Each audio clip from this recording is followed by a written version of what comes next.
7h.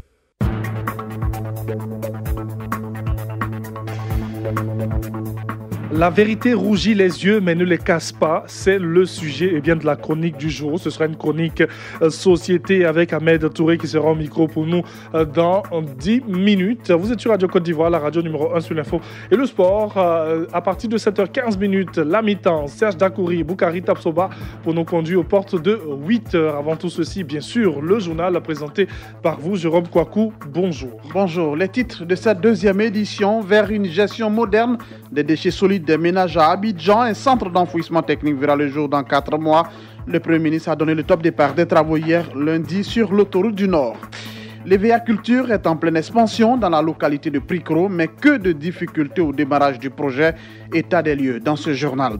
Journée internationale de la francophonie, c'est aujourd'hui mardi 20 mars. Le président français veut écrire une nouvelle page de la francophonie avec l'Afrique.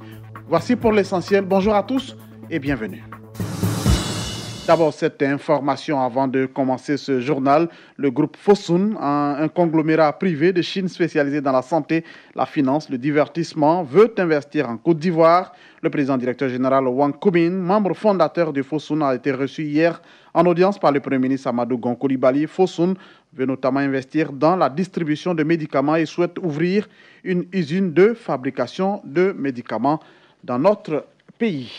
Et vers une gestion moderne des déchets solides des ménages à Abidjan. Oui, vous l'avez dit, la Côte d'Ivoire aura bientôt son premier centre de valorisation d'enfouissement technique. Le Premier ministre Amadou Gon Coulibaly a procédé hier lundi à la pose de la première pierre et qui marque ainsi le démarrage effectif des travaux de construction de cet ouvrage. Le projet dédié à l'élimination écologique des déchets solides ménagers. Il vise aussi la gestion moderne des déchets du district d'Abidjan. La réalisation de cette infrastructure marque la volonté des autorités ivoiriennes à réduire les émissions de gaz à effet de serre et aussi à offrir un cadre de vie sain aux Ivoiriens. Écoutons le Premier ministre Amadou Gon Coulibaly. L'objectif du gouvernement est de passer du système de collecte et de transport traditionnel à un système plus moderne et mieux structuré, de propreté, qui intégrera tous les maillons de la filière. Le centre de valorisation et d'enfouissement technique de Kosiouin aidera le gouvernement à respecter ses engagements dans le cadre de la lutte contre le changement climatique relativement à la réduction des gaz à effet de serre. Il permettra par-dessus tout de résoudre l'épineuse question de la décharge d'Aquedo. Avec la qualité des groupements d'opérateurs retenus à la suite de l'appel d'offres international, le gouvernement s'est donné les moyens d'atteindre ses objectifs de développement et de bien-être pour ses populations. À ce titre, nous nous attendons à des prestations efficaces et de qualité qui permettront de résoudre les difficultés actuelles et ceci de manière durable. Et Jérôme, dans ce journal, parlons encore de la situation des femmes et des enfants en Côte d'Ivoire qui vient d'être publié. Oui, c'est un programme élaboré par l'UNICEF et conçu pour disposer d'indicateurs clés comparables à ce qui existe au niveau international. Ce programme, ces résultats permettent donc d'évaluer la situation des enfants et des femmes dans les domaines de la santé, de l'éducation, de la protection et du VIH. La ministre du Plan et du Développement rappelle ici les enjeux de cette étude pour le gouvernement ivoirien. Kabaniale. Ce rapport, on va le vulgariser, le mettre à la disposition du grand public. Ce rapport nous permet d'avoir la situation de terrain sur des préoccupations sociales précises en matière de contraception, de VIH-Sida, de paludisme, de la scolarisation, atteindre les niveaux supérieurs des jeunes filles. Donc ça apporte des réponses précises à des préoccupations précises et ça permet aux ministères sectoriels, notamment les ministères qui sont en charge des questions sociales.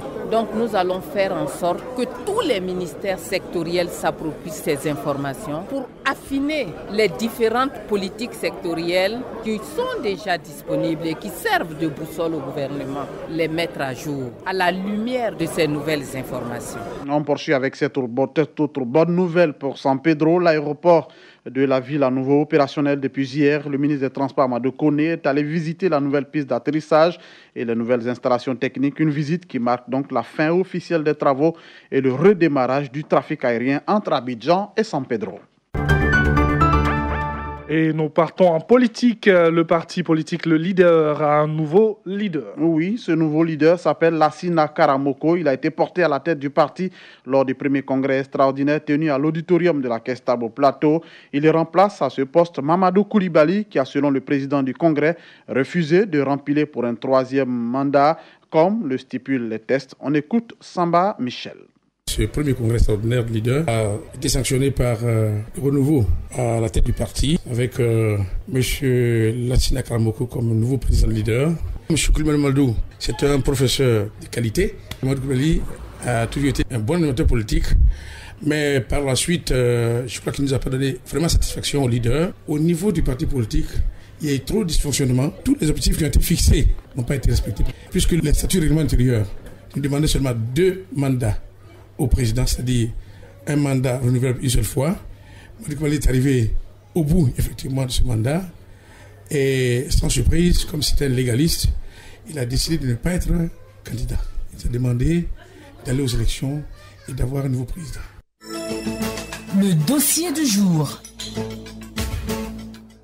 Eh bien, le dossier du jour nous emmène dans une activité, l'Evéaculture, qui est en pleine expansion dans la localité de Pricro. Oui, au total, 7 localités de Pricro sont touchées par ce projet, mais que ce fut difficile pour démarrer ce projet d'Evéaculture. 5 années après son démarrage, quel est l'état d'avancement du projet dans ce département? État des lieux avec, bien sûr, notre correspondant sur place, Honorine Niaré, dans ce reportage. Des visites guidées nous conduisent dans des champs industriels qui s'étendent à perte de vue, contrairement aux sites de pépinières communautaires qui peinent à se réaliser à Famienko. Adama Yaoudrissa, l'un des bénéficiaires du projet, pose ici le problème crucial d'alimentation en eau. Moi personnellement, j'ai une pépinière qui peut faire bien 2, 3, 4 hectares, mais je n'ai pas pu encore planter parce que lorsque nous devions aller replanter nos plants, nous sommes déjà à l'orée de la saison sèche et ça dure pratiquement près de 5 mois, 6 mois, c'est dur. Propriétaire d'une plantation villageoise, Amara Kwame Fulbert explique lui comment il est venu à bout du problème de pluviométrie. Le soleil, vraiment, ça nous a fatigué beaucoup. Moi, j'ai arrosé pour moi là-même. Je prends l'eau, il y a une barrage à côté là. Je viens, j'arrose un peu. On nous a pris faire pépinière, chercher, ça a reçu. Face à cette situation qui entrave l'avancée du projet intégré d'Evéaculture, Bayala Jacques, directeur général de la compagnie des véhicules de Pricro, évoque des solutions palliatives en cours afin d'accroître le nombre de plantations villageoises. L'EVA est une plante agroforestière, donc elle a la capacité de générer un microclimat dans la zone favorable aux cultures en général. Ensuite, nous proposons des cultures qui soient rustiques. L'anacarde, le macadamia, c'est des alternatives qui sont adaptées à des zones semi-arides. Donc nous espérons qu'avec toutes ces alternatives que nous mettons en place, à terme du projet, la zone sera hautement bénéficiaire. Un espoir partagé par des populations des villages impactés par ce projet. Bombo Kwakou Diali, chef du village de Famienko. Quitté à Kofi à Monkoro jusqu'à ici, ça fait à peu près 50 km, il n'y avait pas de route. Aujourd'hui, la route est là. Grâce à ce projet, nous buvons l'eau comme à Abidjan. Au début, les gens n'ont pas compris. Ouattara Kwakou Bema Sitafa de Kofesso. Beaucoup ont eu du travail. Vraiment, c'est bon. Nous sommes contents. Au regard de la concrétisation de ce projet intégré d'Evéaculture qui a suscité de vives tensions dans le département, Kwame Yao Innocent, sous-préfet de Famienko, invite alors les villages impactés par ce projet à l'union pour le développement de toute la région de l'Ifou. Aujourd'hui, les choses avancent bien et pour la paix, que tout soit uni. Parce que le projet, c'est pour tout le département de Pricro et au-delà, Mbayakro, Daokro. Que chacun de nous prenne le projet à bras le corps pour que nous arrivions à des résultats meilleurs. Espérons que cet appel sera effectivement entendu afin que 5 ans après le démarrage de ce projet, à fort impact sur la réduction de la pauvreté et la sécurité alimentaire, soit une réalité dans le département de Pricro, un département enclavé. Honorine Niaré, de retour de Pricro pour Radio Côte d'Ivoire.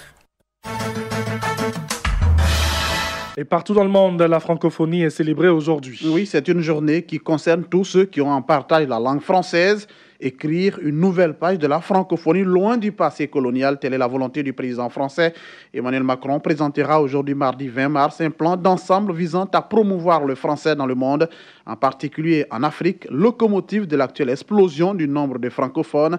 Le président français a choisi de s'exprimer en cette journée de la langue française depuis un lieu hautement symbolique, l'Académie française, créée en 1635 pour normaliser et perfectionner la langue française. Autre actualité dans le monde, le président américain Donald Trump reçoit aujourd'hui mardi le prince héritier saoudien Mohammed Ben Salman à l'occasion pour lui d'expliquer les changements qu'il a introduits dans le royaume sunnite, mais aussi et surtout de dénoncer le grand rival iranien 10 mois après leur dernier face-à-face à Riyad. Le locataire de la Maison-Blanche, 71 ans, et le nouvel homme fort du premier exportateur mondial de pétrole, âgé lui de 32 ans, devraient afficher leur bonne entente dans le bureau ovale sur les questions régionales. Point final de ce 7h. Retenez pour l'essentiel que la Côte d'Ivoire se dirige vers une gestion moderne des déchets solides des ménages. Ici même à Abidjan, un centre d'enfouissement technique verra le jour dans 4 mois. Le Premier ministre a donné le top départ des travaux hier lundi sur l'autoroute du Nord. Merci à vous, Jérôme Kouakou, pour le journal sur la radio numéro 1 sur l'info et le sport. 10 minutes pour informer toutes nos populations d'ici et d'ailleurs. Merci de nous suivre depuis l'extérieur à travers les www.rti.ci/radio Côte d'Ivoire. La chronique du jour, eh bien cette chronique, elle sera une chronique société. La vérité rougit les yeux mais ne les casse pas. Allons-y comprendre. Découvrez l'actualité nationale et internationale sur votre radio. Radio Côte d'Ivoire, 88.0. 88.0 Abidjan. 88 FM Abidjan. 24h/24. Radio Côte d'Ivoire. Numéro 1. Numéro 1. Sur l'info. Sur l'info. Et le sport.